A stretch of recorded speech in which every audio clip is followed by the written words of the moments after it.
Good morning. Today I am in my blue garden, I call it. I have everything I can find that flowers blue or purple in this area, mainly blue. Um, Blue flowers are more rare in nature, but there are quite a few. And so I have been gathering some really interesting blue flowers, and I'm gonna first work on irrigation in this area. Need to put my irrigation in here and then plant some blue things. Go gather up my wheelbarrow full of them and show them to you, and then get to planting.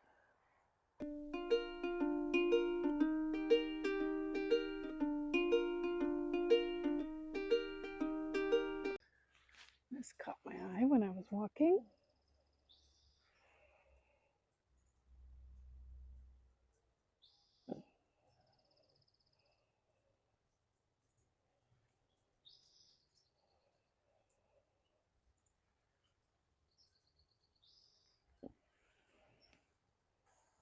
Dragonfly.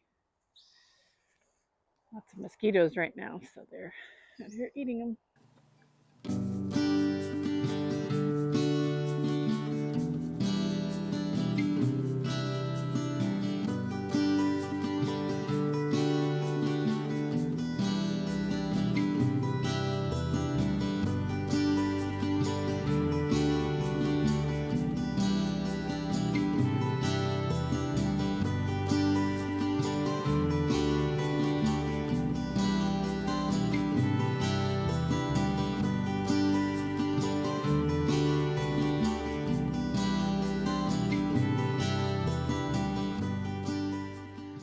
Okay, one full wheelbarrow of things blue and purple and white.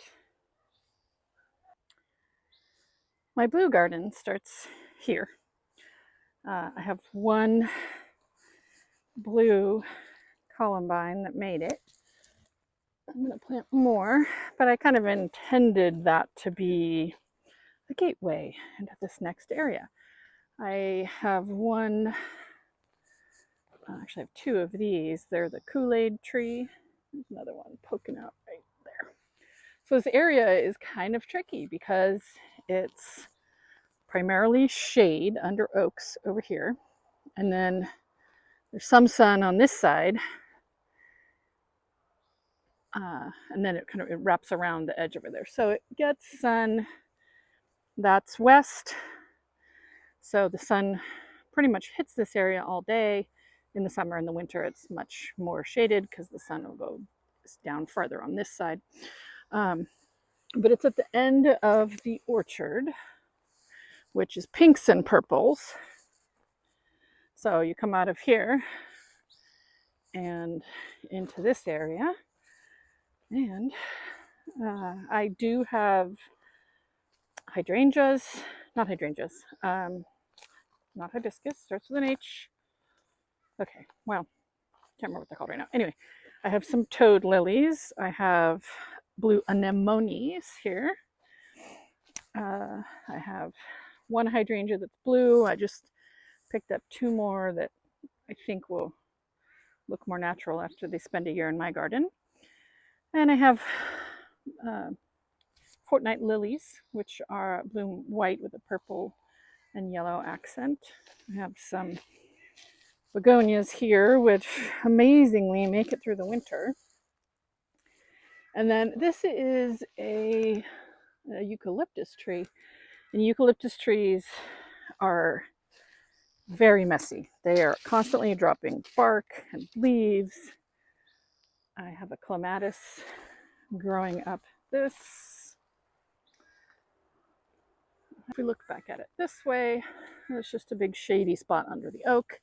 And then this sunny spot here and a little part that wraps around here down to that Pride of Madeira.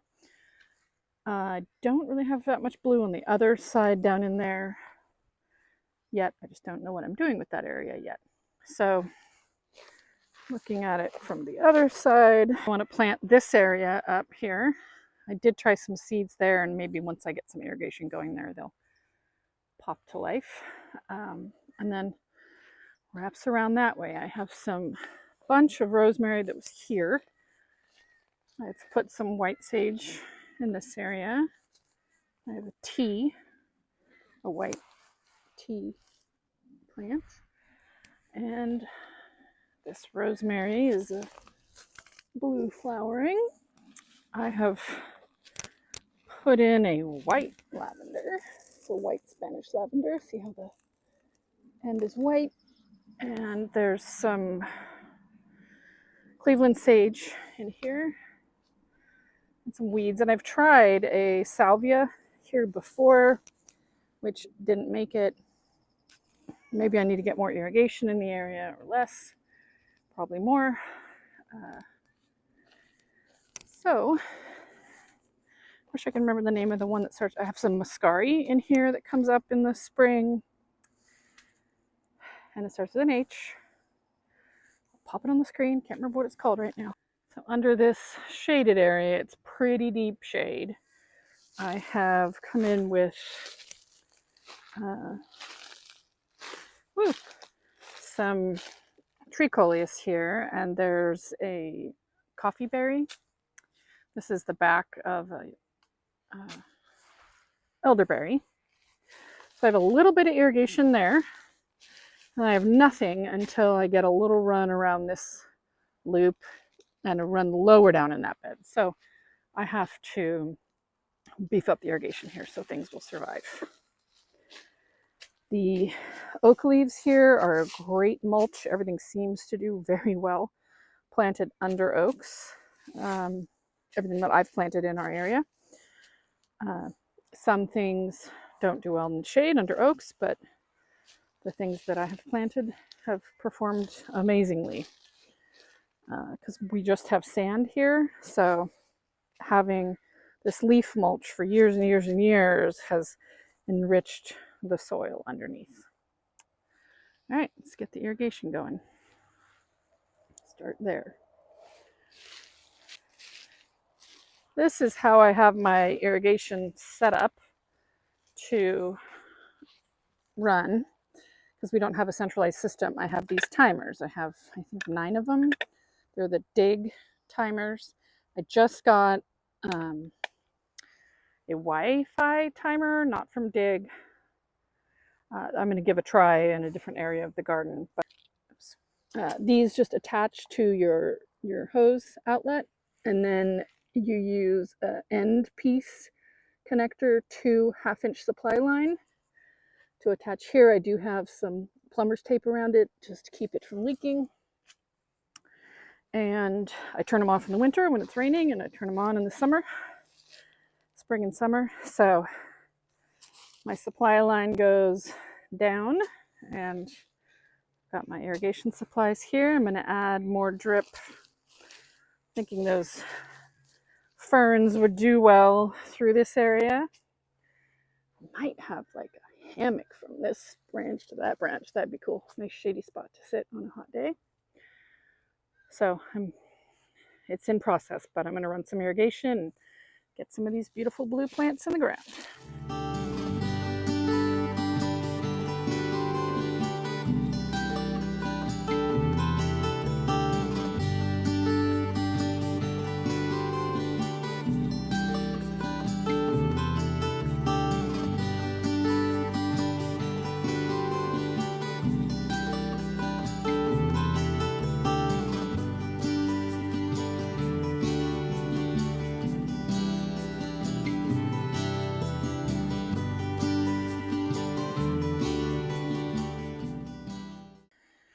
Okay, so I uncovered a supply line here, so I can just run, can put emitters on it if I put a plant on it. And then I have, it's hard to see in the shade, but I've run drip every few feet down this hill, down to the edge of the path, and met up with that other swirl of drip there. And then I gotta go this direction now a little bit. I need to add another line to the top there and on that side in the sun. Oof. All right, go find more drip. just remembered the name of the other blue flower I have here. Hyacinths. So here's the greenery leaves left from the hyacinths that I have in this area. The other side has already dried and died back. That side does not have enough water, so I'm going to run another line over there.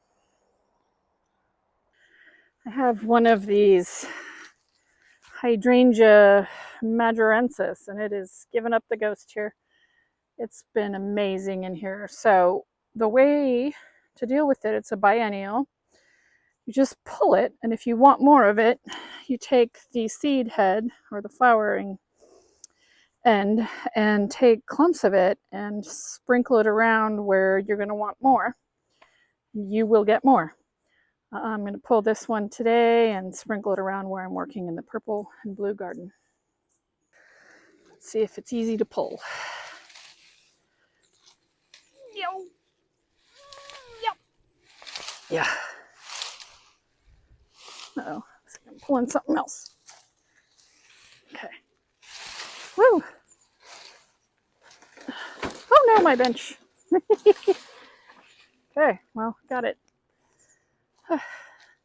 But there's a new one coming right here. There's a new one coming right underneath it, so it will continue. Probably should pull that one soon too. Cool. The plants for today are, this is a Geranium majorensis. I just pulled it up. This is what the flowers look like, but it's not just one flower. It is an entire mass of flowers. It's on its side right now, but that's about a 2 foot, 2.5 foot by 2.5 foot ball of flowers. And it's a biennial, so every 2 years it'll flower, and it should be dying back completely, but I noticed some side shoots here that may survive, so that may be new growth on this plant for next year. So I'm going to cut the main stalk off and see if I can replant that. If not, handfuls of this very sticky flower. These must be the seeds here. So handfuls of this. I'm going to put it near drip, and it will bloom next year, or not bloom. It'll start growing next year and bloom in 2 years, and that's how I got this plant, was by spreading seeds like this. It's very sticky. And then these are sword ferns that my mom pulled from her yard for me, because sword ferns do well in shade, and I have this very deep shade area here. So going to, it's a whole bucket of them, plant those. This is the Honorée Joubert anemone. And all these plants, most of them anyway, I got them on discount because they were past their prime for this year. It has a white flower, and it's quite tall. It doesn't say how tall it is on here, but I think the flowers themselves go up to 2 feet. And I grabbed these even though they were spent, because they look like they have some really healthy new growth happening. And these blue hydrangeas, I have one blue hydrangea there, this is the color it's going to be in my yard. It's going to have some blues and purples. It's based on our soil. They have artificially made these more blue using acidic, the right kind of acid in the soil. So I do have some acidic fertilizer acid, soil acidifier I might add, but if not, these will be this color blue this year and then that color blue next year. And I'm going to pop 2 more of them in there. These were on sale, and there's nothing wrong with them. Literally, I don't know why they were half off, but they were half off, so that's great. This is an Arabian jasmine. Oops. Arabian jasmine, and it gets, let's see, part sun, 5 feet high by 4 feet wide. Oh, back to these. These can get 8 feet high and wide, these hydrangeas. So those are big. Okay, so this jasmine, 3 to 4 foot spacing, mature height 5 feet high, 4 feet wide. So this is another sale plant. It does look like it has something going on with its leaves, but I'll spray it and hopefully fix it. These are impatient starts from my mom's yard. These are the poor man's rhododendron, it's called. They grow quite large here, 5-6 feet tall and wide, and have a pink, very light pinky purple flower. So I'm going to use that as a screen toward the back of the area in the shade. Now these are the Anigoxanthos celebration fireworks. So I would call this kangaroo paw. And it's been sitting in the shade on my front porch for a while, and it's not doing itself justice right now, but it is blue and chartreuse and really an interesting kangaroo paw. Height 16 to 19 inches, wide 15 to 16. So best in part sun. I do have a sunny area where I'm going to put those. And I mean, that's already 2 feet tall, so it's going to go over tag. This is a princess flower tree, the Athens blue. It's 7 feet high, 7 feet wide, full sun to part shade. Again, this was a 70% off plant. It looks as good as anything that is full price. Then I have 3 compact buddleia. I have 2 of the compact blue and 1 of the compact purple. And these are not invasive in our area.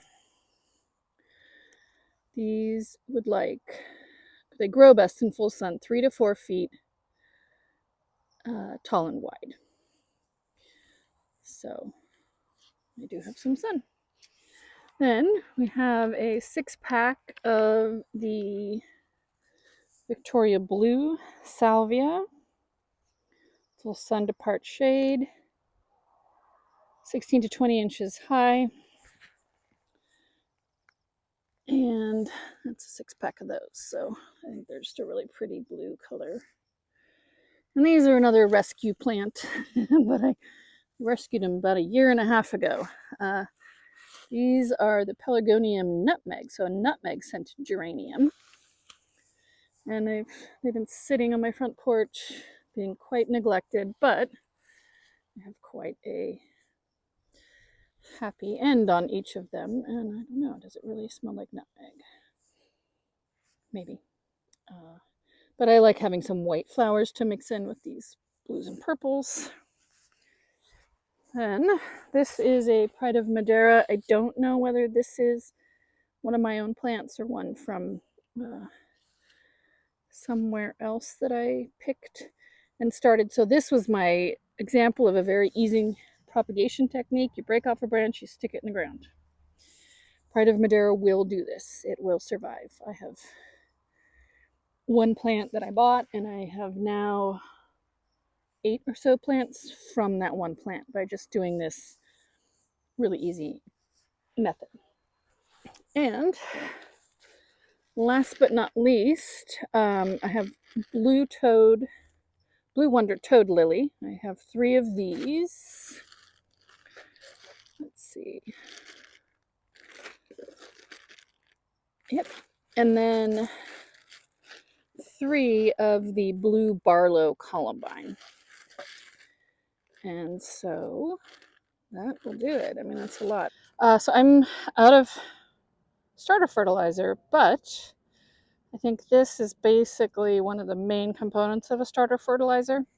Especially here under the tree, there's a lot of nutrients from the leaves, but I want to add some mycorrhizae. So this says 1 to 2 teaspoons, let's see, 1 to 2 tablespoons per plant.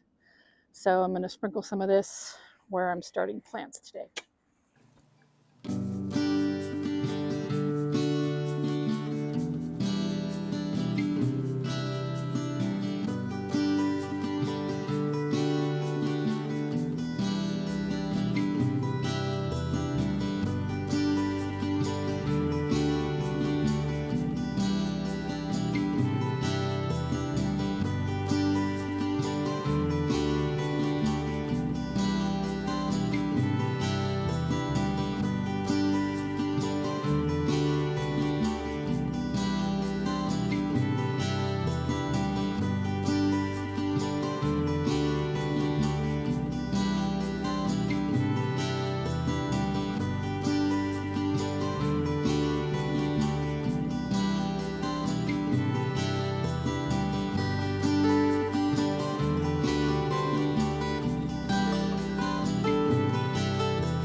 That's going to do it for me for today. I'm so excited to have added more blue plants to this area because it's my blue garden.